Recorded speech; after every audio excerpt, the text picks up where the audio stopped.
So, hi mga kasari, good morning.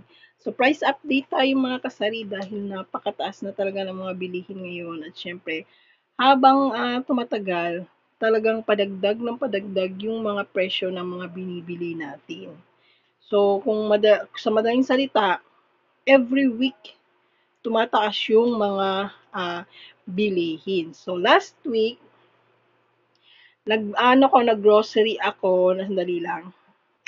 Ayan, napahinto tayo dahil bumili si Bianan ng Milo.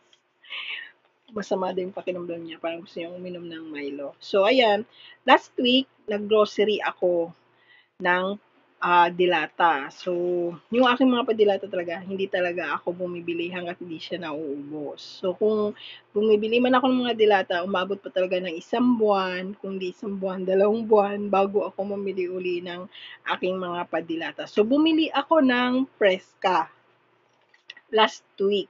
So, yung nakita ko dito sa resibo is nasa 30.50 yung isa ng aking Preska. So, itong Preskang binili ko is flakes in oil. Tapos, dito sa nakalagay is 30.50 centavos. So, ang benta ko, gagawin ko dito ngayon is nasa 33 peso. So, meron lang akong 250 na tubo. So, goods na ako doon.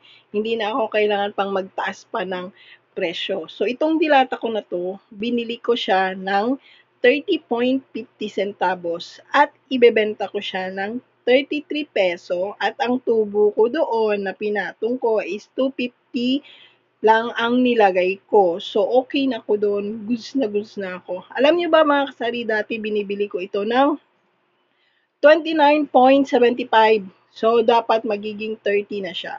Tapos, nung bumili ako uli, naging 30 ayan, 50 centavo na siya. So, every week, halos kung tumaas yung mga bilihin natin. Itong Preska kasi na itong mga kasali ng flakes in oil, ito yung madalas na binibili sa akin. At ito na rin talaga yung madalas na binibili ko kasi yung harapan ng bahay namin.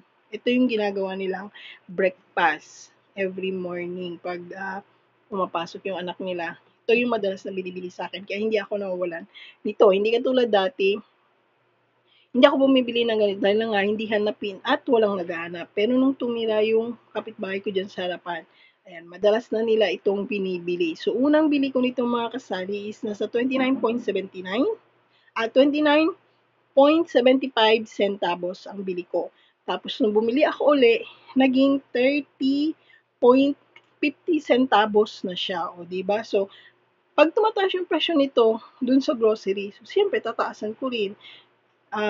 Kailangan ko rin magtaas para tumubo ako. Siyempre, marami tayong mga sakripisyo na ginagawa bago tayo kumita. Una-una na dyan, kapag tayo mag-grocery, kailangan pa nating sumakay. So, katulad ako, meron kaming motor. So, kailangan ko pong magasolina kay hubby. Doon pa lang, meron na akong expenses. Pagdating ko doon sa grocery store, so mamumulot ako ng aking mga bibilhin. Pagkatapos ko mamulot ng aking mga bibilhin, syempre pipila ako. Sa sobrang haba ng pila, kailangan ko munang magtiis. Kailangan ko munang magsakripisyo bago ko mababayaran yung lahat ng binili ko. So pagdating ko dito sa bahay, syempre pagod ang inday. So kailangan ko munang magpahinga. At pagkatapos ko magpahinga, magdi-display naman ako. So pagkatapos ko mag-display, maglalagay ako ng presyo. So bago lahat magiging proseso at bago ito lahat na maibenta, marami muna akong mga dadaanin.